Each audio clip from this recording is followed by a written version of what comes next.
দেখুন, বাংলার বুকে দীঘা প্রথম থেকে দীঘা সুন্দরী নামে মানে বিখ্যাত।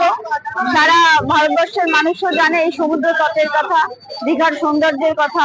বহুবার প্রাকৃতিক দুর্যোগের মাধ্যমে ঈশ্বর হয়তো বাংলার মুখ্যমন্ত্রী শ্রীমতী মমতা বন্দ্যোপাধ্যায়কে কঠিন পরীক্ষার মধ্যে ফেলেছিলেন, সব তছনছ হয়ে গেছে।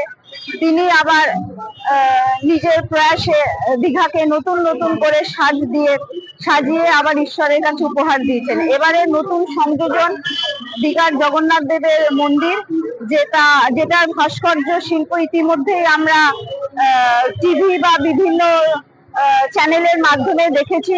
অসাধারণ অপূর্ব ভাস্কর্য শিল্প, মানে আগামী প্রজন্মের কাছে বছরের পর বছর ধরে এটা সারা পৃথিবীর কাছে এক অন্যতম ধর্মীয় পীঠস্থান হিসাবে চিহ্নিত হবে, এটা তাতে কোনো সন্দেহ নেই।